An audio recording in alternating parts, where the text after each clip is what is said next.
Welcome to the latest episode of Seattle House Mafia's Industry Interview. My guest today started DJing professionally in 2017. He also started his now infamous Friday night special stream in 2020. You may have seen him at the recent Viva 12-hour party. He is a resident of Train Car House Party and also will be playing at Viva This with Glass Slipper at the Monkey Loft, right? Yep. Well, welcome, Matt Goecks. Well, hey, thanks for having me. Or I appreciate DJ Matt G. Matt G, that's me. We've been trying to get you in here for a while. Yeah, right? it's been, and then, I've had this, that, or the other come up, and you guys as well, so I'm just glad to finally be here. Yeah, you're finally here. Your wisdom tooth is healed. Yes, it is. Good.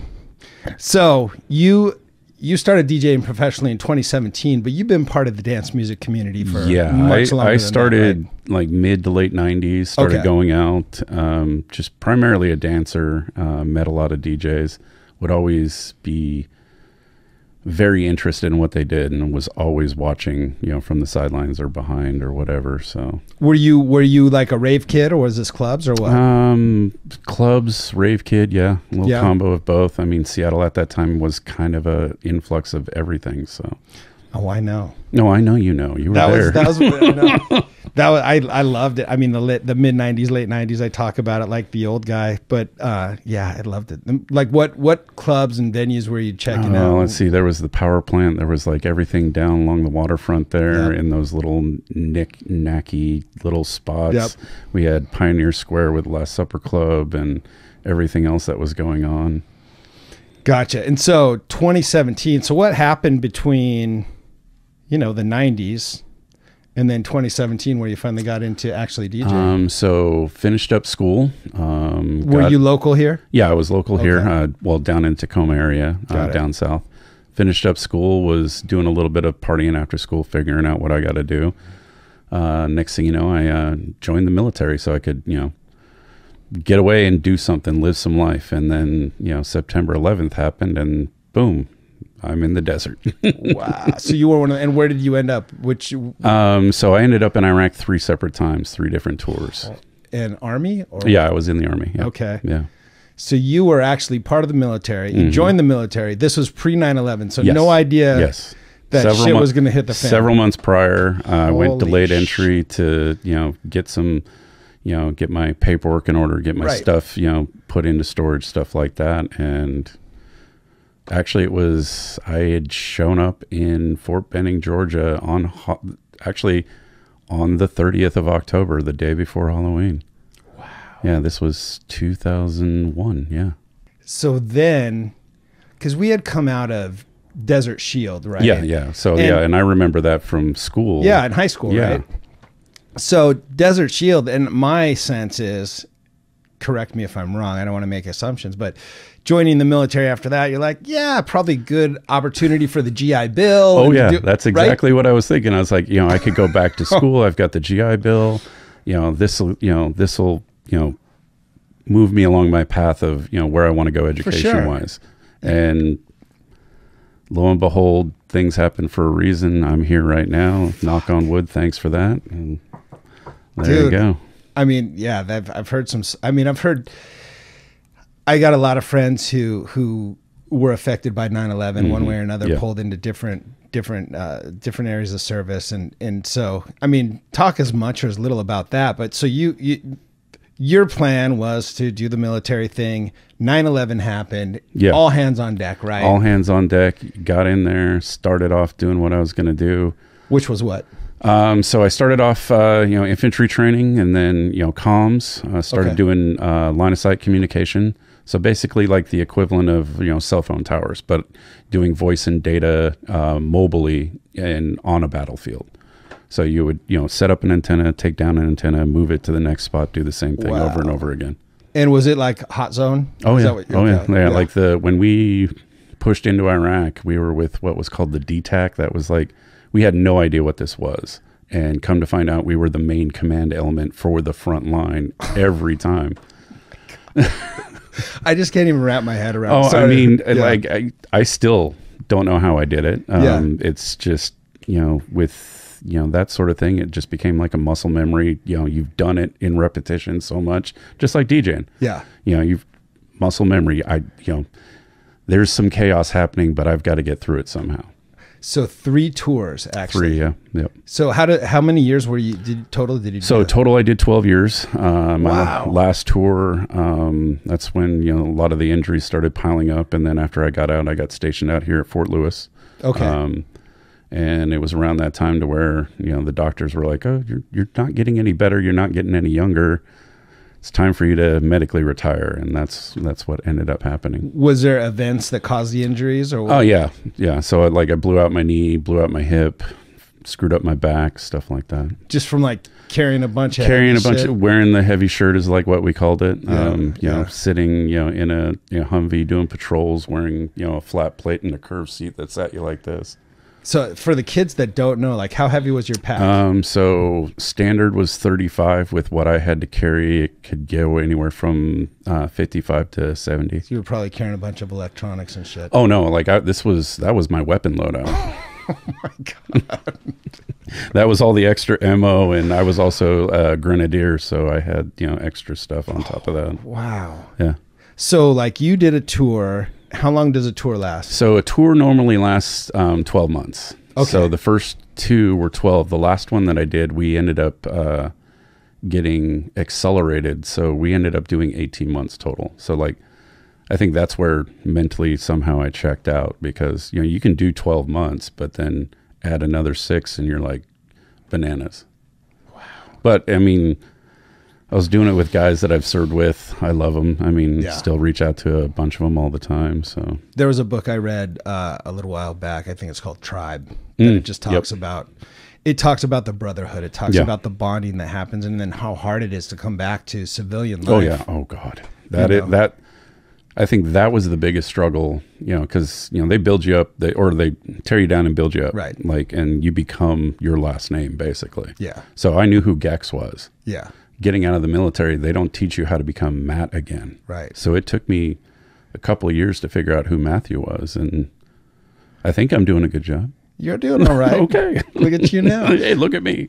You're in the Seattle House Mafia HQ. Yeah, there we go. Yeah. No, but okay, so did you have to re-enlist when you... So I re-enlisted one time while I was there. Okay. And I obviously haven't been in the military, just so you know. I have no problem talking about it. So I re-enlisted while I was there, and that got me the job that I'm doing now. I do IT.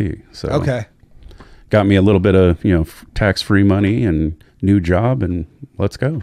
Wow, good. So 12 years of that, and it wasn't in the desert for 12 No, years. No, not 12 straight years. So I was my main duty station was Fort Stewart, Georgia. So I was out there for a lot, and then, like I said, during my last tour, got myself the ability to move back home, back out here to Fort Lewis.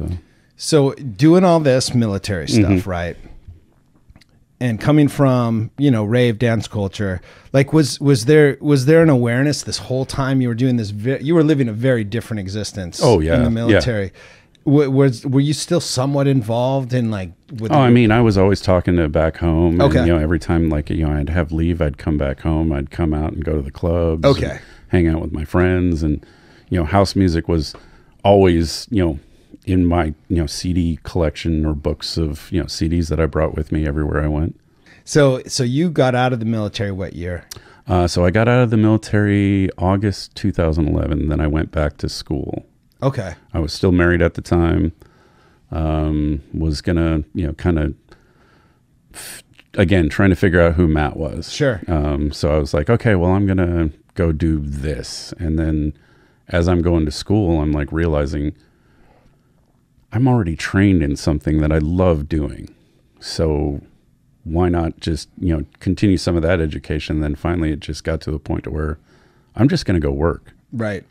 And that's what I did. And I found a company that kind of took me in and gave me the ropes of doing it on the civilian side, and haven't looked back since. Wow.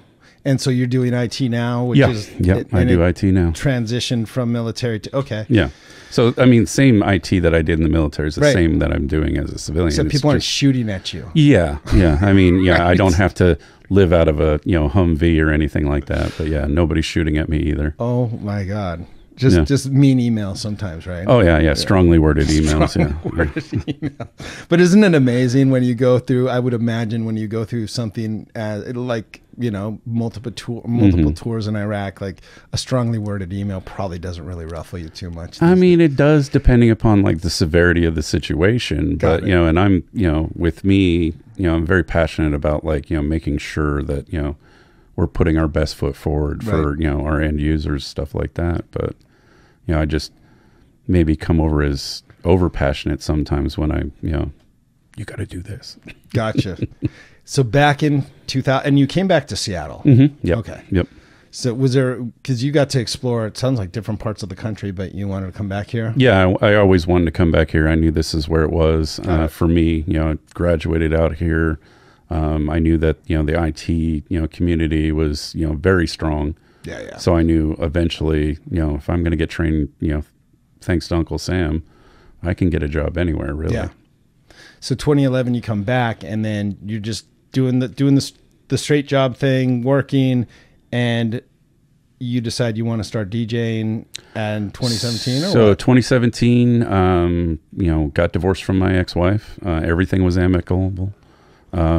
She's a great person, but we just kind of grew apart, maybe got together too fast, whatever it was. And then I was always into music and doing DJ stuff on the side, just bedroom type stuff, right? Mixing MP3s on whatever app or whatever. And I was just like, I reached out to some homies and I was like, hey, I want to do it. And they're like, well, go get this, this, and this. And I went and got that, and that. Okay, so it was intentional though. Oh yeah. I knew what I was going to do, and like I'd been part of it for X amount of years, and even in and out of coming home every time, it was always club culture or DJ music or house music in general. Yeah. And was it house specifically that? Mostly, yeah. Gotcha. For me, it's always been house. Yeah. No, I understand that for sure. I mean, I've heard some of you guys play and heard some of your sets, and so it seems like the house influence goes way back. For sure. Yeah, for sure. So you got into DJ in 2017. Then what was the moment where DJ Matt G was born? I mean, so actually I used a different moniker when I first started. Okay. So it was Grunt when I first started. At the time I was thinking, I want to pay homage to the guys that I served with, my background and whatnot. And then eventually it just, it kind of got, or the older I got, the more it felt like kind of a ravey name.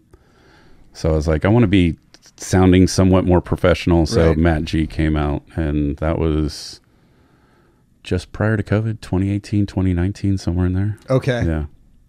And were you playing, did you start to play out at that point? I was playing out prior. So, I mean, mostly, playing down in Tacoma with the crew that I was a part of back then. I was also, I lived up here, up in the Seattle area. So I had like a few venues that I had, gotten to play. I got to play Train Car, and, just various smaller opportunities that I was incredibly grateful for. Yeah.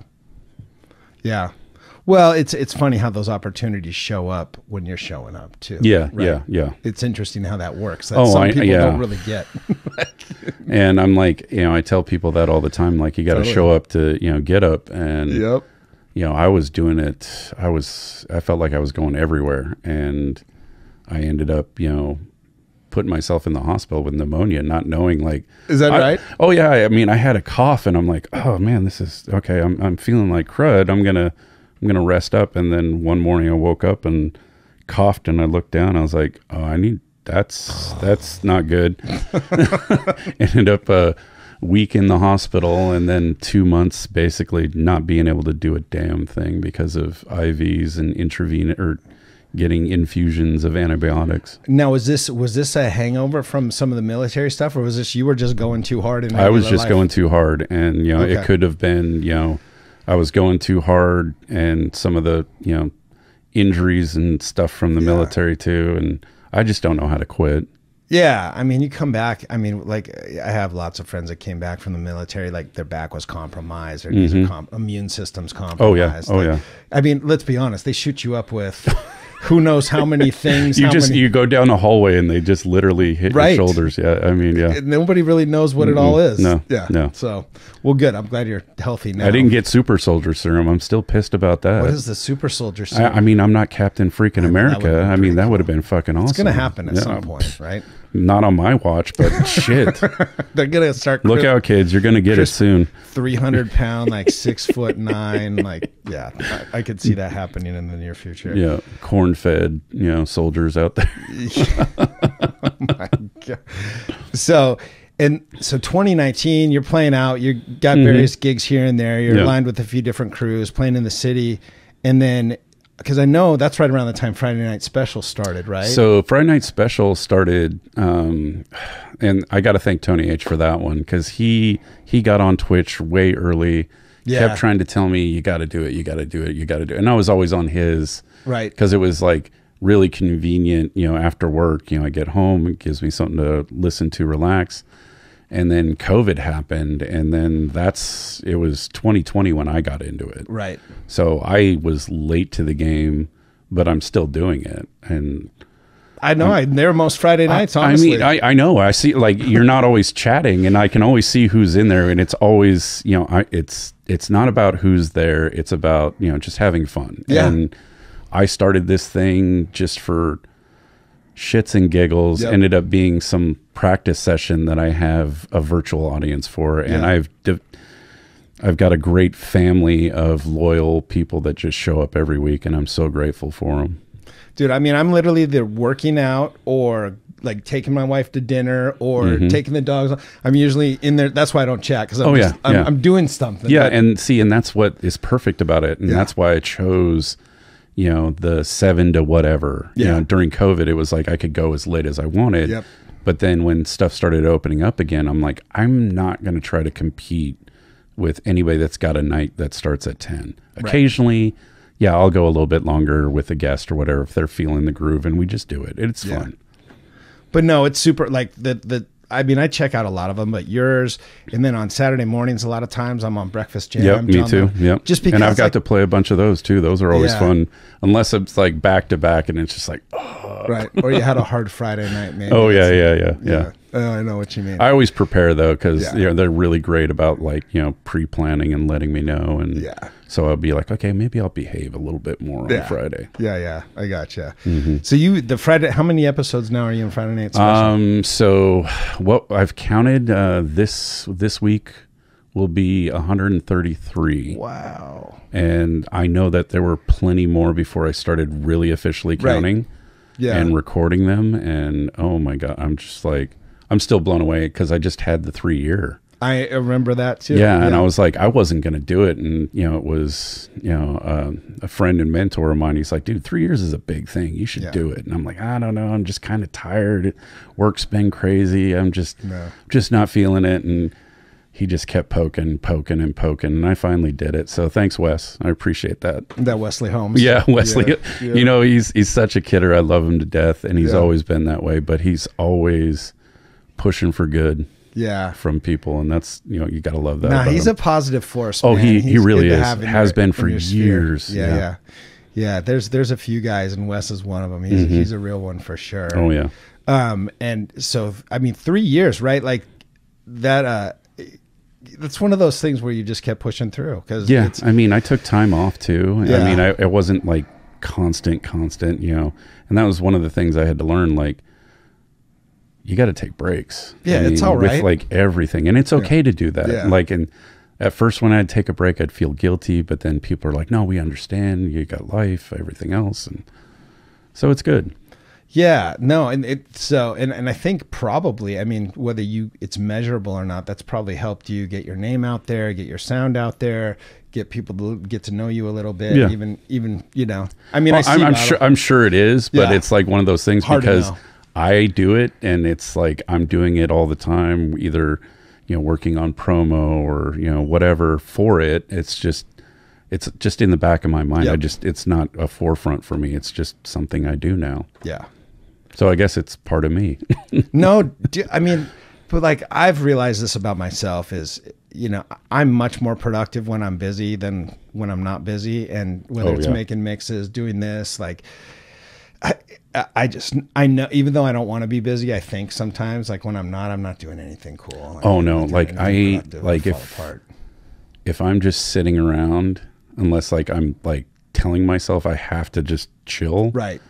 Like I gotta go. Maybe it's the ADHD in me. I don't know. Yeah, yeah. It's just like I have to be doing something. Oh, look at the shiny. Go over here. And so Friday Night Special, which you know I think has kind of become its own institution. That's super dope. And then, how did you get connected with the Train Car crew? So Train Car, thanks to Jason Melton. Okay. Went to high school with him. He found out that I had moved up this way, started DJing. I see. He's all like, you got to come out to Train Car. Kept trying to get me to go out to other things. He's like, you got to come out to Train Car. Finally come out to Train Car. And what year was this? This is like 21, 20, or no, this is after COVID. No, this was before COVID. Oh, before COVID. Way before COVID. Got it. Because they've been going for 12 years now. Oh, 12, almost, yeah. So yeah, crazy. And, you know, Erin sticking with it and doing her thing. And, you know, I owe her, you know, I almost turned down the first time I was going to play there. Is that right? And I pulled her aside. I was like, girl, I'm not ready. And she looked at me. She sat me down at a table and she's like, if you don't play, you're not going to play for months possibly. So you better play. So I owe her a lot. Yeah, you got to jump on it. Oh, God, yeah. Even though you don't, I mean, I know what you're saying. Yeah, I mean, we're our own worst critics. Did you just not feel like skill-wise, presence-wise, you weren't just quite there? Yeah, as a DJ I think, I mean, it was, you know, still kind of really new. Everything, I was, you know, kind of taking it in. It was going to be a breaks night, which, you know, I have mad respect for. I love doing them, but it's one of those ones that I've got like so many friends that do it very, very fucking well. Yeah. And I sometimes just feel like, yes, I can play them, but I don't feel like I do it the justice that they do. Right. No, I know what you mean. I know what you mean. Yeah, and there's some beastie break DJs in the city. Oh, God. Seattle has always had some just nasty good breaks DJs. I totally agree. We've had a few come through here, actually. So you did Train Car, and then that you played it early before COVID, and then you actually became officially part of the crew. Yeah. I mean, so how is it all structured? I guess that's the question. Well, what do you mean by structured? Well, structured meaning, because I know there's like you guys. No, so there's like me, Jeremy, George, Jessica right now. Okay. Erin recently, you know, wanted to step down and focus on family. Got it. You know, she knows that she's always welcome. I mean, she started it. I mean, I'm never going to be able to take that away, and I never would, and I don't think anybody on the crew would either. Brian Jar was involved. Brian, still is a silent partner. Got it. Let's see. With me being a part of it, you know, it was one of those things that became kind of like church for me, because I couldn't get out on Sundays, do flammable like everybody else, and go to church, so to speak. So, you know, once a month, I'd hit up, you know, be able to hit up and, you know, go out on a Saturday, have a good time. And just started showing up early, helping out where I could, stuff like that. And always wanted to, you know, see it prosper, see it grow, see it get to that next thing, you know, whatever it's got to do. And what was the, because, shameless plug, like we just played there. Oh, yeah. It was phenomenal. Oh, my God. You guys in your outfits. And like, I'm so glad I got those shots for you guys, too. Oh, man. It was so fun. Like, we photographs, not shot. We did. Did we do shots? We didn't do a shot. No. I was sober that night because I was keeping everybody on schedule. You know what I mean? You were that guy. I was okay. that guy. Cool. Okay. But yeah, I mean, it was an honor to play there, and it was super fun. A Halloween party, basically. Yep. Yeah, it was great, man. It was just like vibey. It's wild. It's loose, but it's also got a good like structure and consistency to it. I mean, every time I've been there, there is like a consistent. There's a consistent quality to it. Yeah. Yeah, and it's its own Seattle institution. It's got this like, you know, intimate, you know, vibe, and I don't know if it's like the atmosphere of the old Train Car that just gives it this like rooted feeling. Yeah, that, you know, personally, that's how I feel in it, and it's just one of those things. I just really enjoy being there. Yeah. Even when I'm, you know, like when we were setting up, I was like, I'm tired. I want to go home. Yeah. And as soon as we started going, that all went away. It always does. I had a friend come in, you know, one of my I had a few kind of more normie friends, you know, I mean that in the civilians. Nice way. Yeah, civilians. And non-house people. Yeah. They came through and they're like, Jesus, this is like a fucking movie set. Like really, it's got a really cool vibe for people that who knows how many people who are listening to this have not been there, but if you haven't been there, you have to check it out. It's oh no, this is literally in a train car. Oh yeah. I mean, yeah, it's a mandatory must for sure. And you guys, what I love about it is the work that goes into, you know, and I don't think people understand this sometimes. We talked a little bit about this with Mindy. Just setting up beforehand. Like you roll in as a person going to a club or a venue, you come in at 11 o'clock, the sound's good, the lighting's good, there's a good vibe, maybe some decoration, but there's a lot of work on the front end that happens before that, right? Yeah, there's a lot of blood, sweat, and tears prior to us doing a thing. And even for a monthly, it's, you know, you've got, you know, logistics of getting the individuals and getting the information, you know, getting, you know, some sort of graphic together to promote the show. And then you're lugging gear in and out of somebody's car, garage, whatever they're storing it in, putting it up, setting it up, sound checked. And then guess what? It's the end of the night. It's 2:30 in the morning. You would just want to go home. I just want to go home. And guess what? I've got to break all that crap down and then load it back up in a car. And I always feel guilty because I'm not the one taking it home. No, man, I know. And I've had to, like, I've you know, I've had my gear come in and out, and I've, you know, lugged it around. Yeah. Especially when it comes to speakers. Oh my god, I never want to deal with speakers ever again. Yeah, because it's the promotional piece. It's well, I'd say before that, it's even the organization and the coordination, then the promotion, and then the actual physical setup, and plus you have guests in, which like here's the other thing that I got to give you guys props for is like I mean, every time you bring a guest in, truly, you're kind of taking a risk, right? Oh, because always. You're protecting this brand that's established itself as a 12-year institution.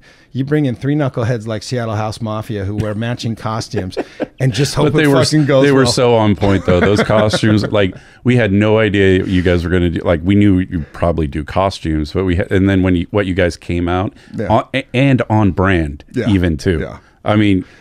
If you haven't seen the pictures that they posted, go check them out on Instagram. I gotta give my wife credit. Because she hand painted. That was hand painted? Yeah, this is all her art, and she hand painted the logo. Those were hand painted. Yeah, she hand painted. Oh my god, yeah, she's a badass. Oh yeah, and I thought they were like, you know, silk screened or like, you know, vinyl or something. No, because we tried, and finally she goes, "I'm just gonna paint it by hand," because there's a big curve. Yeah.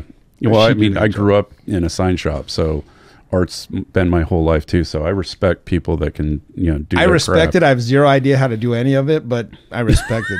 So no, that was but anyway, it was a super fun night for us. And I'd been to Train Car a bunch, and I know Paul and Sangdo had as well, but we never got to experience it from behind the decks, which was so fun.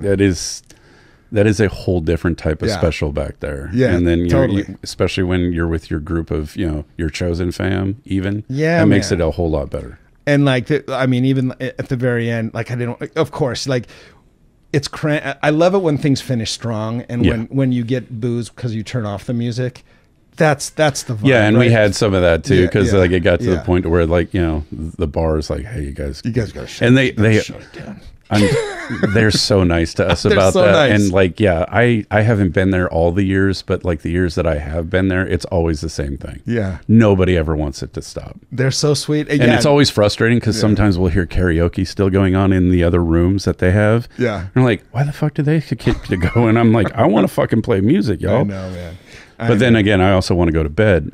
Totally. It's 3 in the morning, y'all. It's the devil and the angel on your shoulder. Oh, right? Oh, yeah.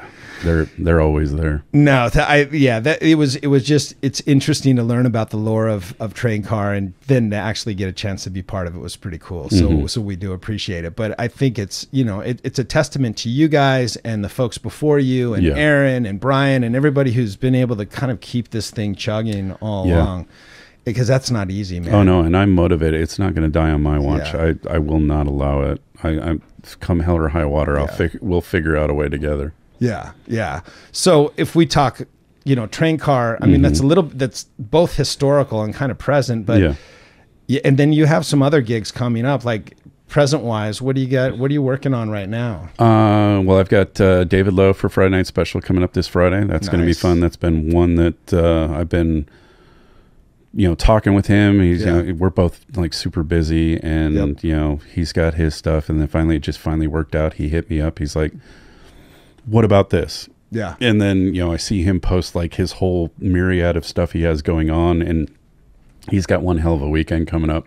Yeah. He's starting Friday, and then it's like he goes from that to Bounce Brunch, and there's just so much stuff. I've been kind of taking a backseat on other gigs outside of Friday Night Special. Work's been kind of getting busy, so I just wanted to. And this time of year, I kind of just feeling. So it's just I'm actually planning on doing some downtime in December. Cool. Some refocus, regroup, re-energize sort of things for get everything ready for 2024. But I've also got the Viva show with Glass Slipper coming up on the 18th. Going to be doing that with George, my partner. So that's going to be fun. Yeah, that would be fun. Yeah, I want to see you guys play it. Are you guys going back to back there? Yeah. Well, that's the plan. We'll figure it out, and we're going to be Matt and George. It's like how it goes. Totally know how it goes. No, George is great. Oh yeah, love that guy. Yeah. And so your crew, the current train car crew now is Jeremy, Lyndon, George, myself, yourself, and then we got Jessica. And then Jessica. Yeah. Then who's the one that makes all the baked goods? Oh, that's Christine. Yeah, she's a part of it too. Oh, sorry. Oh my God, I'm sorry. No. I didn't want to let that drop because I had Rice Krispie treats, and I was just like, what the fuck was in this Rice Krispie? Fucking diabetes is what was in that thing. So good. Like, it's been a running joke. Like, I still have not touched a cupcake in all my years of doing it. God. I learned a long time ago in the military, like sugar and beer. That's a bad combo for me. Okay. I mean, even though I could take some, put them out in my car, and have them the next day. I figured, they're going to get handed out. So did she do baked goods for you guys every Yeah. I mean, it started well before I got there. I don't know if it started from the very get or whatever, but like that's legit. Cupcakes and sweets are like a known thing as part of the train car. Like we advertise, good music, solid people, cupcakes, and if the pour is really good. Yeah, totally. Totally. Yeah, for sure. No, it's fun. Well, I mean, moving off a train car, it sounds like you got some stuff that you're going to be doing at Monkey Loft with some different crews. Yeah. I always like to sort of understand your perspective just on the Seattle scene in general. Is there, I know good, bad, and ugly, but are there things for you, like frustrations, things that you wish were different in Seattle right now? Or there's some individuals I think should get some opportunities out there that aren't getting there. There's a, case in point, Tony H. Yeah. I mean, that guy fucking slays everything that he fucking does or touches for that matter. And, when he brings up Space Yacht, they kill it. Yeah. They fucking kill it. But he doesn't have a night anywhere. Why? Oh, I Why? see. Yeah. How could he not have a night when every time he does something or a one-off somewhere, it just fucking kills? Yeah. He seems like a busy boy, though. Do you think he's constantly busy? I'm like, I don't know what he's on, whatever part of life he's on, but geez, I want some of that. I mean, I know he's younger than me, so that's probably what it is. A little bit of youth, but he rides a high vibe anyway. Oh no, yeah. He's a Sagittarius like me. That's why we click, and that's why we click together. And actually, I met him thanks to a mutual friend that we have when he was still up in Alaska. My buddy Adam J hit me up. He's all like, "Hey, my boy Tony's coming down. Go check him out."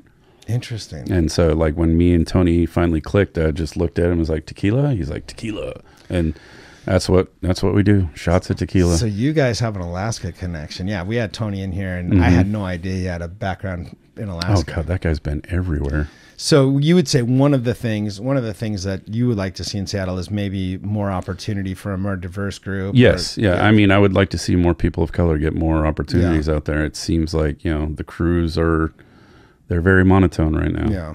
But then in the same aspect, when I say that, after COVID, we lost so many venues. That's what I was going to say. The venue selection seems to be a big issue. I mean, we lost, easily 60% of the venues that we had available to us. And then, you know, even then, you know, those were being shared with other, you know, types of music. Right. So when you lose, you know, as much as we did, and then still have to share that with other, you know, types of music, and we're still, house music in Seattle is still like one of those like underground things. Right. And it's always been that way. Right. And anytime like somebody comes to visit and it's like, well, I didn't know you guys had a house scene. I'm like, well, I mean, Seattle got burned on grunge really bad, and everybody showed up here as some like vacation spot for grunge. And so we don't talk about our music. It's true. So I mean, do you foresee the venue thing changing here in the near future? I mean, I hope so. I've heard some rumors of some spots opening up. That's what I'm looking for. Secrets, man. You got the inside line. I don't have it. I don't have nothing. I just like randomly hear occasional stuff, and I, you know, am not at liberty to like, you know, give the tea right now. You can neither confirm or deny. I mean, if it happens, it happens, and I'll be happy for it, and I will love to promote whoever, you know, homies that are in there doing their thing. Yeah. But until it's like some like, you know, at least 75% official, I'm not going to say shit. Yeah. Right now, Seattle, and, you know, in the music scene, venue-wise, we're, you know, supply chain issue right now. Totally.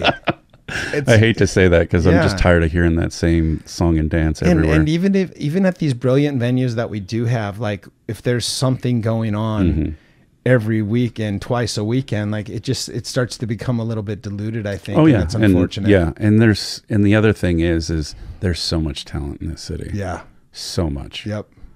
And everybody's competing for, you know, the same egg right now, and it's like you can't have like multiple nights on the same night. Well, you can, but in different venues, but you can't like overcrowd the same venue with the like what you were just saying. Yeah. You know, I don't know. I don't know. I mean, maybe hopefully something else happens, or, you know, the other thing we've been joking about, the older I get, the more I want to start something earlier and be in bed by midnight. Yeah. It's like, can we just like start at 7 and end at midnight? Can we make that like normal? Normalize early bedtimes, bedtime before midnight. Yeah. But the Seattle crowd is such a finicky fucking crowd. They'll show up at 11. It's always been that way, though. Well, they'll show up at 11, 11:30, and then get last call at 1:30. And you know. Well, it's like case in point when you guys were playing, because we start, you know, at 9 now. So it's always this like first hour freak out, and then like, you know, 10 o'clock rolls around, and then it's that half hour freak out, and then all the next thing you know, we turn around and holy shit, the train car's full. Yeah, totally. Yeah, interesting. So if you were to wave your magic wand beside the venue, is there anything else that would, and the obviously like just more opportunity, diversity, for more folks, more spaces, you know, offer, you know, something other than the norm. You know, I'm not saying like different type of music. I'm like a different idea to present the music. Because you and I both remember, you know, coming into clubs or warehouses or wherever we're at, we didn't know where the DJ was. Right. But now it's like, you've got to be in front of the fucking DJ or with the DJ on the booth. I'm like, get the fuck off my stage, fool. Go dance. Yeah. Go dance. That's why we're here. Go dance. I think Instagram wrecked that. I mean, no, TikTok did it. TikTok did it. Yeah. we got to do dances and moves to 30-second clips. I know, and just so many people back behind the DJ sometimes, which is cool. Like, I mean, I get it if that's what you want, but I've also seen DJs who are like, what the F is going on? It's very crowded. I was watching a video of Solomon. It's like famous. It got around on the internet, I think, in the last week, where you know, very pretty girl dancing too close to him, and he gives her the I saw that. Yeah, I was like, beat it. Yeah. I was secretly like totally. Yep. Totally. I'm trying to think if there's anything. What I'm trying to do is solve the problems in Seattle, because I do see this sort of it does feel a little anemic right now. You know, and I think a lot of us want to, and I think somehow, some way, the collectives, the groups need to find a common place to come together to, you know, air out all this. Yeah. You know, I'm not saying I'm not pointing fingers at anybody, but I'm thinking like, if we all have the same problem, or we, you know, have the perceived same problem, then what are the solutions, instead of pointing the fingers of like, you're the problem. Okay, well, here's the problem or the root problem. How do we get beyond that? Yeah, and I you know, I also miss honestly is the one-off, the warehouse stuff. Yeah. The real eclectic, not too commercial, like not too bright and shiny. Actually, bring back Spun Days. Remember those? Sunday in a park after afternoon, people just either there to have fun or there to take a nap. I don't care what you're there to do. I just did have see fun. this last 2 summers. There was more park action going on than before. We even did some stuff at the beach, which was really fun. But there's I don't know. We'll figure it out at some point. I mean, bring back some old ideas, see what happens. Yeah, totally. Yeah. You don't produce currently, right? No, I used to want to get back into it, but right now, and I was planning on starting this fall, but some work stuff came up opportunity wise that I need to focus on those. Make sure that the stuff that I'm doing now is watertight, and just that way I can proceed to that next step and then figure out everything again. And like I said, taking that December time to kind of refocus and re-energize where I want to put stuff. Well, and tell me, like, are there hobbies outside of the music stuff that you do?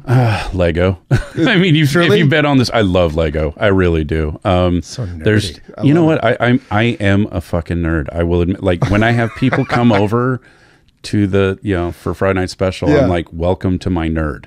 Oh, really? Because there's like my soccer stuff in there. There's my Lego stuff in there. You're going to walk by my wall of freaking action figures that I had when I was a kid. Okay. What kind of action figures? G.I. Joe. Okay. Yeah, I've got like the first 13 from the 82 and 83 line. No shit. And then all the vehicles too, yeah. Wow. Yeah. So Legos, like what's your proudest Lego? What do we call it? A Lego structure? What is the proudest? So I've got the Voltron build. So that's 5 different lines that actually go into the line and make Voltron. I've got Optimus Prime that actually transforms into the semi and into the robot. I've got all the Doctor Who Lego sets that they've ever done. Wow. I've got all the Star Wars figures that they did. So there's a sci-fi Lego theme. Like, you're not For building me, like castles and no. Like okay. if trust me, if I had like the space, I would have like a Lego fucking room or rooms. I mean, if I won the Bellotto, I would probably have a room where the floor was covered in fucking Lego. Yeah. Just because. Is it like your meditative state? Is that like your happy place? There is something about it that it's just kind of zen. It's just like I'm building something and I've got like, just focused on a thing, and it's the rest of it just goes away. Kind of like, when I'm playing music, it's just the rest of it kind of just goes away. That's exactly what I was thinking about. I was thinking, and it's always interesting because I really do think people, whether they know it or not, what they're pushing towards is finding a flow state, right? And whether it's martial arts or DJing or building Legos, sometimes it's reading a book, sometimes it's painting like my wife. Like it's just finding that flow. When I didn't have bad knees and bad hips, it was soccer. So it was like, yeah. And I just think that as long as people, or if people would start to embrace that and fit, it's not what it is that gets you there. It's just getting there. Yeah, whatever. Yeah. So whatever like turns you into the 6 to 12-year-old individual that didn't have a care in the world, didn't know what the world was all about.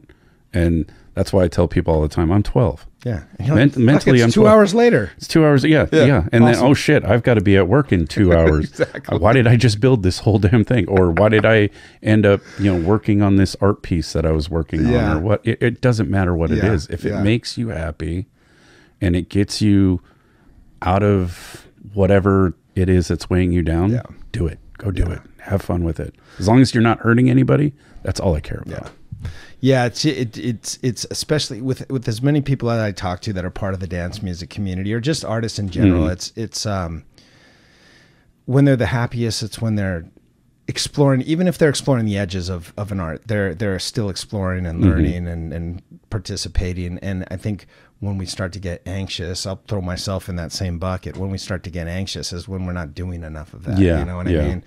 Then you start to not feel good about things, working too much or whatever. And that's that's where I was at about a week ago. I was like, was just kind of mulling in my own juices, and I was like, dude, I got the cold plunge. That's why I invited you. I know, and I thank you for that. You were one of the ones that reached out, and I had plenty of people that did, and I appreciate every one of you. Thank you so much for that. It's one of those things that I do that I've learned, when I get into those, those voids of, I need to stay away from the world and just kind of focus on it. Sometimes it gets heavy, and you've just got to, personally, I've learned I've got to like release it out to the universe. Let everybody know what's going on. That's what I was going to say. That level of vulnerability is also important to embrace, and definitely not a weakness, no matter how you were brought up, but it's definitely. Yeah. And that was one of those things that I learned, because of being in the military and losing the guys that I've lost. Fuck yeah. It's the ones that don't reach out, that keep it to themselves. And yeah, you got to do it, guys. You have to. And you, like you said, they don't train you how to re-enter. No. To come back and be Matt G, right? And I just I didn't mean to take a hard corner on this one, but the shit's super fucking important. Oh, it is. I mean, how many individuals have we lost in our scene? Yeah. How many people, DJs and producers that we idolized, that just didn't have the opportunity to, say something to somebody when that could have meant the world. Yeah, man. It could have been something that, we could still have that talent. Yeah. And it's hard. We all get busy.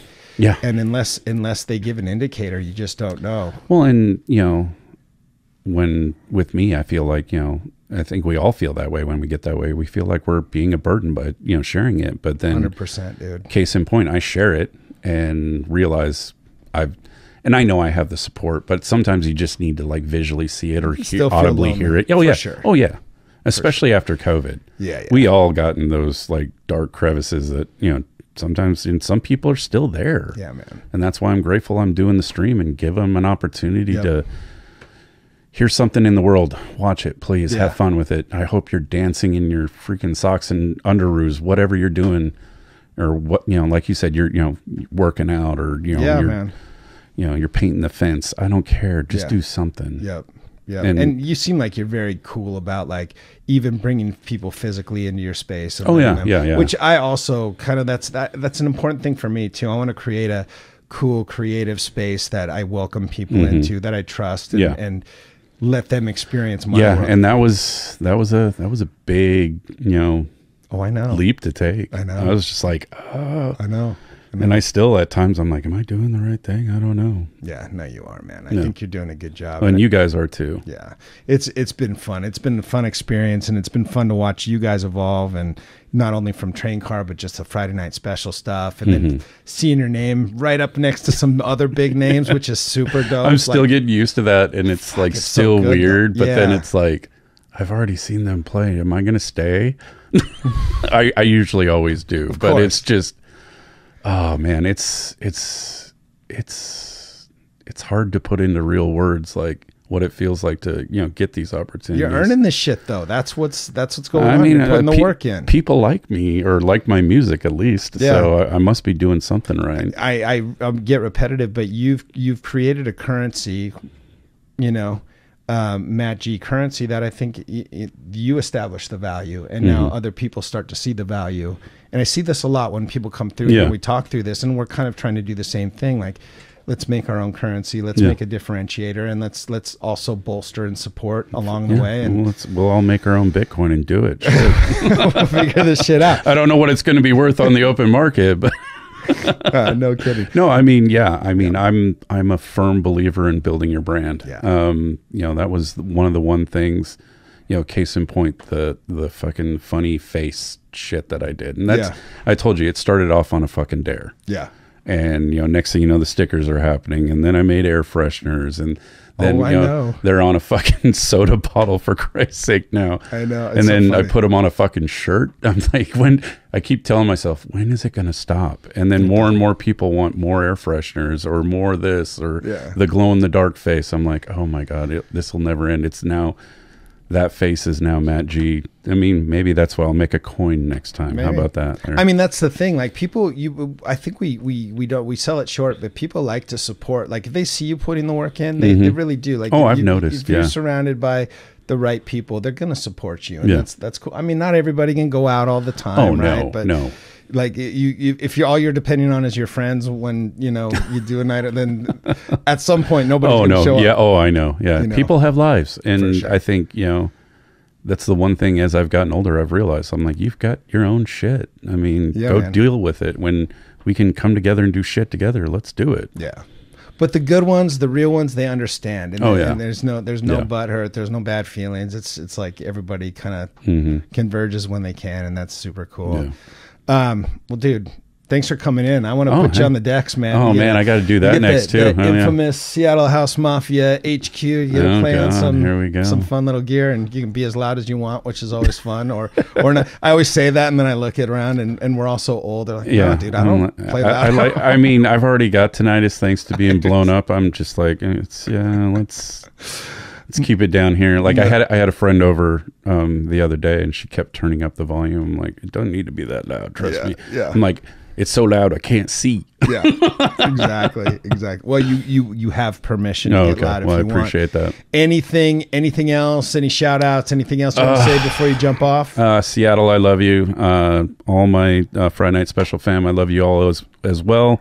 Thank you guys again for everything that you guys did the other day at Train Car. That is a blast. There is a list a mile long, and I should have wrote them all down and did the Oscar speech, but I will not do it justice. But just know each and every one of you that have given me an opportunity, thank you from the bottom of my heart. Yeah, man. Deserve it. Well, let's get you on the decks. All right, let's do this. All right, let's slow down.